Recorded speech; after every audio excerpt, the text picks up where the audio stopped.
BetOnline is the most trusted betting platform and your number one source for online betting in 2025. So whether you're a seasoned fan or a first-time bettor on BetOnline, your ultimate game day companion with the largest selection of odds on everything from NBA and college basketball to NHL and UFC. BetOnline continues to be your number one sports betting source. From every three-pointer to hat trick, BetOnline has you covered with odds, stats, and more for every game, every play, and every win. BetOnline, the game starts here. Hello, everyone. Welcome back to the Believe in Bengals podcast. Solomon Wilcots, and of course, our insider, Charlie Goldsmith. Charlie, how you doing today? Doing well. How are you? Couldn't be better. Look, we're all getting ready to descend on Indianapolis for the upcoming scouting combine. The Bengals have a lot of needs as they head into this offseason. They have the 17th overall pick in the first round. They're not known for moving up. They're not known for moving down. They're known for just kind of staying where they're at. Before we go into that, I want to hear from you, and I'll weigh in as well. How critical, how important maybe is this offseason, maybe more and above maybe any of the more recent off seasons that we've had with the Cincinnati Bengals? Well, why didn't the Bengals make the playoffs last year? The Bengals didn't make the playoffs because the big defensive line acquisition they brought in Sheldon Rankins didn't work out. It was because the young corners didn't develop.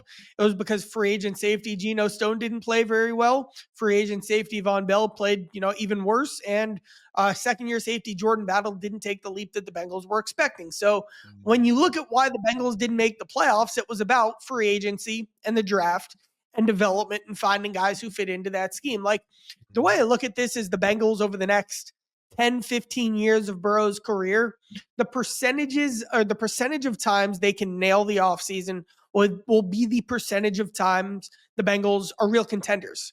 They were great in 21 and 22 because of, your DJ Readers and Mike Hiltons and Trey Hendricksons and, picking Jamar Chase and drafting Logan Wilson and all of the guys that they acquired to build that team around their star.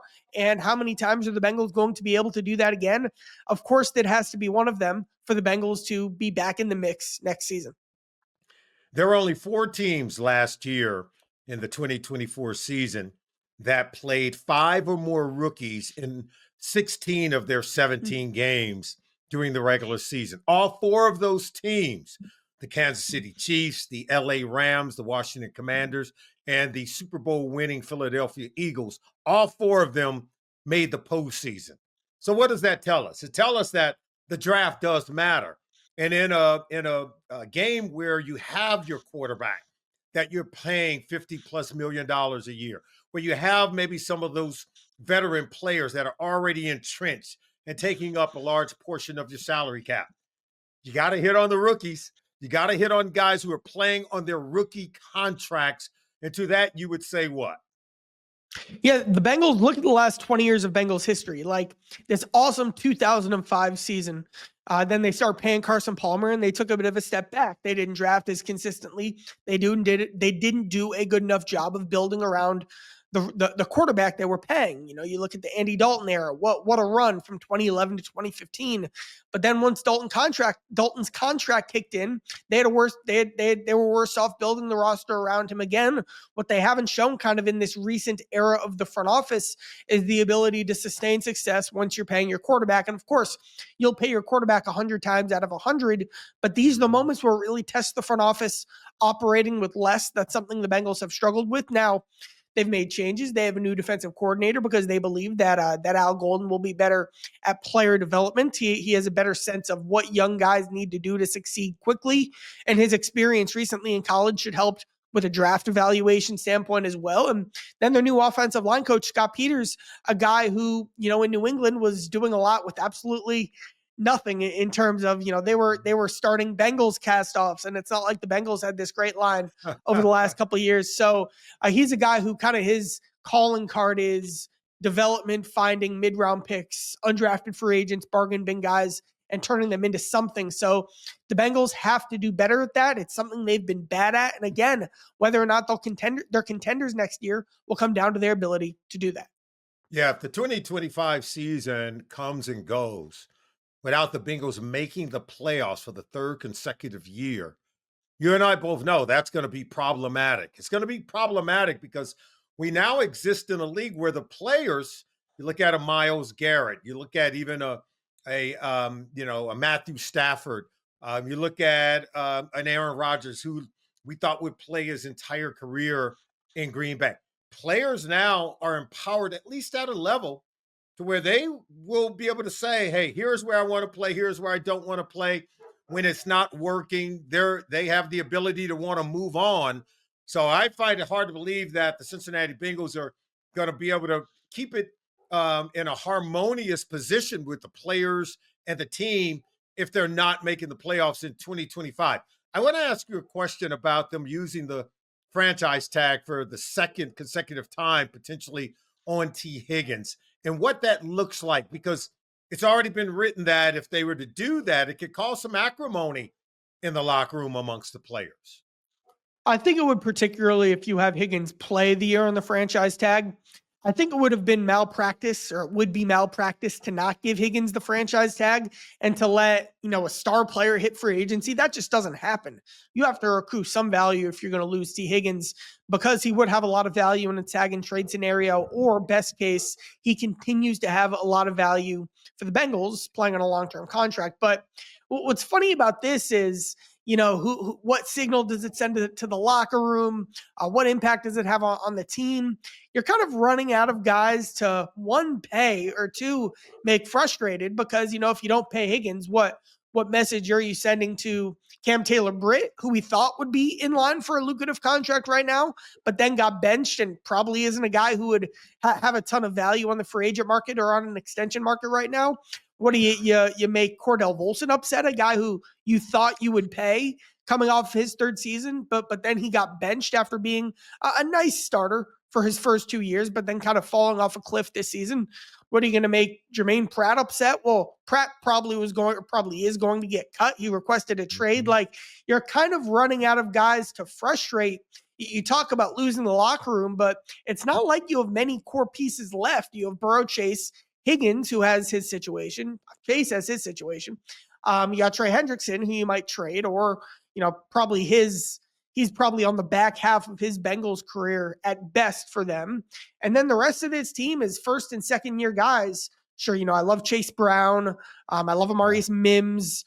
Orlando Brown's locked in, secure, rock solid into his contract, and he's not a complainer. He'll, he's kind of a very much whatever the team needs type guy, and doesn't quite have that side of him. So you kind of don't have anyone you're risking upsetting because of how this core has changed, and more importantly, how many of these core pieces you've let leave. See, when I hear you say that, Charlie, I'm listening and I'm saying, okay, well, who are the remaining core pieces? And many of them are the names that where their future sort of hanging in the balance. We're talking about a Jamar Chase, we're talking about a Trey Hendrickson, and we're talking about Tee Higgins, to which we know Joe Burrow is the cornerstone to the foundation of this team. But he has already said that, hey, he wants the players that have been here with him, that are also foundational members. He wants to continue to build the team with them. And if those pieces aren't here, I don't think what he's not saying that if they're not here, I don't want to be here. I think he stopped short of that. And I'm not trying to put words in his mouth, but you could see that he is really begging and pleading for many of those players to remain. And if they're not here, then that could, I guess, lead us into another era of uncertainty.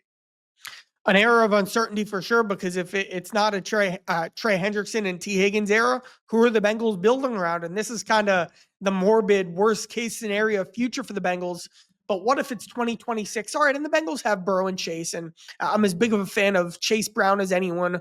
But then you have Orlando Brown entering the final year of his deal. All right, you got Mims, you got, what is Miles Murphy? What are Chris Jenkins and McKinley Jackson? Logan Wilson entering a contract year.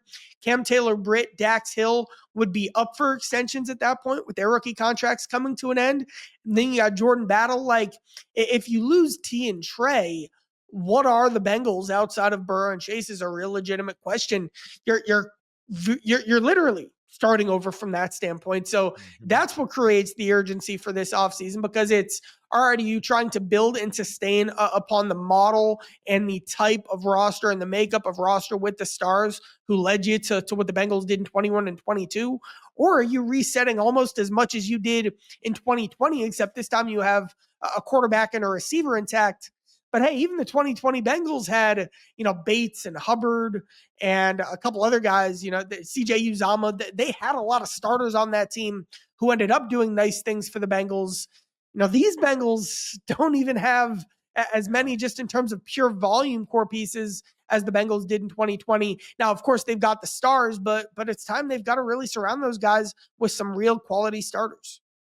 I'm looking at the needs as I was reading over the team in terms of what are some of the offseason needs that the Bengals plan to address. I'm seeing wide receiver. I'm seeing tight end. I'm seeing offensive tackle. These are three of the positions that I thought we already had addressed these areas. I thought maybe in the last couple of drafts and free agent cycles, we've addressed it. But yet here we are again, still needing cornerbacks where we've already drafted. That's also listed as one of the needs. So talk to me about why we find ourselves back in some of these same positions, looking for players at the positions that we had seemingly addressed over the last couple of years. So I made this point on the show last week. Like, hypothetically, let's say, the Bengals go down this rabbit hole. They keep Trey Hendrickson. Nobody would Mhm. say the Bengals shouldn't get another edge rusher because they've already got one No. star edge rusher. It's no, let's add another pass rusher. There's not diminishing returns there. I really think that's the case at a lot of positions. Basically, almost every position where you're not going to see a ton of diminishing returns. I don't see diminishing returns of having Higgins along with Chase. I don't think the concept Mhm. of a number two receiver really matters that much. Just get the best possible players you can. And with what Yeah. I was saying earlier, the Bengals just don't have enough great players right now. Like, they really should be prioritizing the best player available model. Probably every team should. But when you look at the Bengals, Yeah. like, there's nothing wrong with having two great receivers if those are the best players you have access to. There's nothing Mhm. wrong with, what were the 2021 and 2022 Bengals? Three great receivers when Tyler Boyd was still in his prime. I'm all in on just getting the best possible guys you can for this team. If it's tackle, can he kick into guard for the first 2 years of his career and then take over for Mhm. Orlando Brown if Brown hits free agency after that? The Bengals, Yeah. just because of how much they've whiffed in free agency in the draft, have Mhm. just a need for blue chip guys. And kind of that's what makes this Tee Higgins conversation so important, because he's a bright blue chipper. They need to continue to make sure that they're adding more of those talents for a team that on both sides, or really on defense mostly, but at some positions offensively, just didn't have enough splash playmakers. So over the last couple of years, the Bengals have drafted in this area. So I want to kind of look at a few of those players, and you tell me where do they most need one of those young rookie second or third year players to really kick in? Is it the Dax Hills or DJ Turner, where they use high picks in the secondary, but still it hasn't come to fruition, right? It hasn't fully manifested in terms of production. Is it a Jermaine Burton at the wide receiver position, where the potential is there, but yet the talent hasn't fully been realized? Is it Miles Murphy, someone that we've kind of been waiting on to be that opposite edge rusher on the other end, opposite of Trey Hendrickson? Where do they most need one of these young players to really kick in 2025? I think corner, because look at the Bengals. Like, they're going to go out and invest and upgrade this defensive line. Like, if they Mhm. want to improve over Jordan Battle, you can find another safety on a pretty cheap deal. If Jermaine doesn't work out, well, then just, take another shot in the third round in 2025 and cross your fingers. But you can really only find certain types of corners either in the first or second round, or then for 10, 15 plus $1 million in free agency. The Bengals can't really afford to invest as much in the cornerback position as they'd need to find real upgrades over the guys they have in Cam Taylor-Britt, Yeah. DJ Turner, Dax Hill. The sense I get is they're just going to kind of roll the dice. Maybe that's a negative way to put it, but give these guys their shot. Throw in Josh Newton in there as well. He'd compete for a spot. DJ Ivy, sure, compete for a spot. At the end of the day, I think it'll be those young guys that they'll kind of ride or die with at that position, because they don't have too many avenues to really upgrade that spot. because they have to use their premium picks on the defensive line, and they probably should be using their premium free agent spending capital on the offensive line as well, plus the work they had defensive line as well, plus the work they'd have to do with T. So, they're probably not going to go out and sign a $15 million corner. And because of that, Cam Taylor-Britt, can he be cornerback one? DJ Turner, who is he? A real unknown commodity with the type of player he is. Can Dax Hill play the slot? Like, we don't know the answers to any of these questions, but it sounds like the Bengals are pretty much just going to have to find out. Look, it's really expensive to go shopping in free agency at certain positions. Wide receiver is one of those positions. Secondary, to get prize talent at the cornerback position, it's going to cost you a lot of money to go shopping at that position on the free agent market. And pass rushers could cost you even more, right? So those are areas where you have to be able to draft very well and be able to develop from within if you're going to be very productive across the board. I think on the defensive side, when it comes to pass rushing and coverage, the Bengals have the talent at wide receiver. Now it's about keeping the talent that they have. And that's where keeping Tee Higgins, I think, is so very important. He recently was quoted as saying he's tired of reading his name or hearing his name in the national news as maybe a problem area that the Bengals need to figure out. I think we all agree we want this one to get answered and to get answered right away. Will the Bengals use the tag on him? Will he hit the free agent market? And if he hits the free agent market, what's the chances of him coming back to the Bengals in 2025? So the key thing to say here is that, T changed agents during the season, and he's now working with the same agent as Jamar Chase. So from that perspective, it does seem like not that the negotiations completely start over, but there's definitely a hard reset and a lot of reconsideration from T's camp on what's important to him, what he's prioritizing. Listen, if T did hit the open market, the number would be staggering, astonishing. Does it get up to like $33 million? You remember how we all last week were like, man, these cap numbers are crazy. Well, where do you think that money goes? And a rising tide lifts all boats there. So from a Higgins perspective, is he willing to, from a contract extension, theoretical situation with the Bengals, he'd be willing to take a little less or have a structure that would suit the Bengals cap situation in a way that, as Jamar Chase said, you would need to play some chess to keep Burrow and Chase and Higgins. With Higgins and Chase now sharing an agent, is that chess being played? Is Higgins, he shouldn't make too big sacrifices because he should get what he's earned. But is he willing to kind of step up to the table and kind of take one for the team in a realistic way for the Bengals? These are the questions that, frankly, we just don't have the answer to. There are questions that the Bengals have to have an answer to, in my opinion, by the start of free agency. Because if you are going to get Higgins locked up on an extension, can you get that done before the start of free agency, which then, based on the structure, would open up $5-10 million of extra cap flexibility by getting down his cap number this year on a long-term deal that would spread that money out? Or, the market for Higgins would be at its best when teams don't have receivers, which is at the start of free agency. And if I'm the New England Patriots, I'd like to know, do I need to give up a first or a second in a tag and trade scenario for T? Or should I just go out and sign Chris Godwin? Like, if I'm the Patriots, I'd like to have the answer to that, and I'd be more aggressive to do more for T when you have nothing else in the cupboard. So for the Bengals, I think it makes most sense to get this done quickly. Again, I think it'd be malpractice for them to not give him a tag and then explore either an extension, ideally option 2, a tag and trade scenario. Yeah, the Bengals have until the deadline of March 4th to designate any player using the franchise tag. After that March 4th date, they would not be able to apply it. Think about this. The New England Patriots, who are looking desperately to add some wide receivers to their roster to go along with their second-year quarterback, Drake May, have some $100 million under the salary cap to spend on talent to add to an offense that's lacking weapons, and Tee Higgins is said to be at the top of their list. So think about that. If he were to hit the free agent market, it would be bye-bye birdie. Is that a safe assumption, Charlie?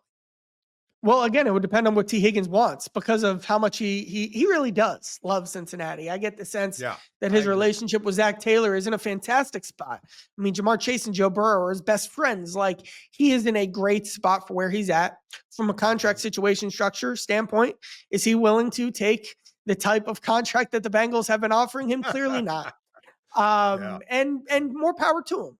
But is there any flexibility from kind of the Bengals side to meet Higgins halfway in that scenario to again, like a chess kind of deal where both sides would be making some real compromises? T. Higgins doesn't have to compromise a thing, because if he were Yeah. getting in a true free agent situation, he would be Scrooge McDuck rolling in the coins. You know, the video I'm Right. talking about.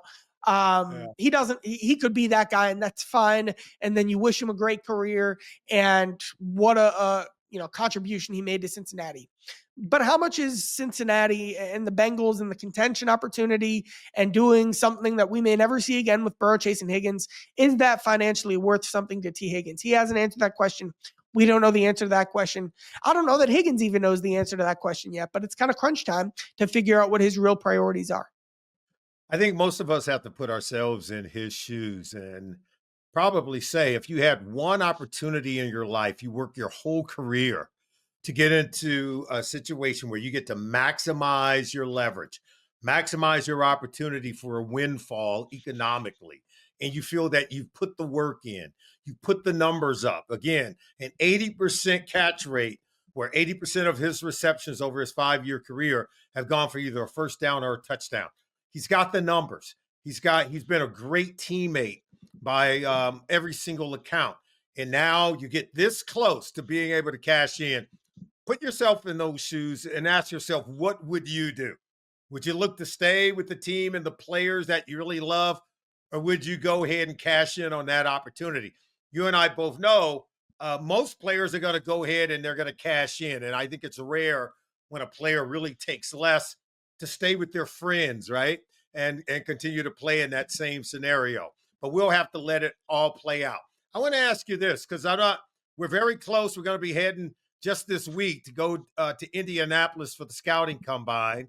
It's already been reported that there's a really top heavy, great class of tight ends in this draft class. Even Jason Taylor, the Hall of Famer Jason Taylor, he's got a son, Mason Taylor, coming Hmm. out of LSU. There's other tight ends. I could name them all, but it's a really good class of tight ends. I don't know if you've been able to see the list. And I'm not saying the Bengals got to go in the first round to take one of them. When you have this many, you can kind of wait. But you and I both know they're looking maybe to add one or re-sign Mike Gesicki. They're probably wanting to do both with Eric All potentially out into the 2025 season. So I can tell you for a fact this about Zach Taylor. When he looks, we all know how much he values the receiver position. What they did in 2021, the big three Pro Bowl level receivers at the time, what Mhm. they could do with Higgins and Chase. I'm sure Zach would love to pay Higgins and Chase for the rest of their careers. Yeah. Zach views a true separating tight end as an equivalent to a receiver. If it's a Yes. guy that, I'm trying to think of a good example. Of course, Travis Kelce would be a perfect example. They're not all Travis Kelce, but a Dalton Kincaid, a Sam Laporta, guys who are young at that position who can truly separate and win one-on-one matchups. Zach Mhm. views that basically as an equivalent to a slot receiver. And we all know how much Zach Taylor and really Joe Burrow likes pass catchers. You can trust in one-on-one matchups, guys who can separate, and guys who can really dominate one-on-one. So kind of for me, it would have to be if you lose T, I would 1,000% be on board with using one of your first round picks on a tight end, because that would basically be your Higgins replacement. Another guy who you could move around and be very confident winning one-on-one. If you keep T, that's great. I think there's just too much work to do on the defensive line and the secondary, et cetera, to then add in a first round pick at tight end. But then still, there would be nothing wrong with bringing back Mike Gesicki or using a day 2 pick on a tight end that could separate. Because for Zach and for Burrow, that really is just another receiver who changes the Yeah. numbers game. And they really, really, really value anyone, no matter what position you could play. Even if you're a running back like Jahmyr Gibbs who can win one-on-one, they really value guys who can separate. The more weapons you can put around Joe Burrow, the better the offense goes. I was saying this last year when Brock Bowers was coming out of the University of Georgia. I Mhm. thought he was the perfect weapon. He would have been like another Tee Higgins within the offense, even though he's playing the tight end position. And as you well know, he rewrote the record books. No tight end in the history of our league has had a rookie season like what Brock Bowers did 1 year ago in 2024. Clearly putting his name at the top amongst one of the best tight ends in our game, even after one season. Charlie, great stuff. We'll see you in Indy at the NFL Scouting Combine, my friend. Thank you for joining us. We want to thank everyone for watching and listening to the Believe in Bengal podcast. We'll see you next week.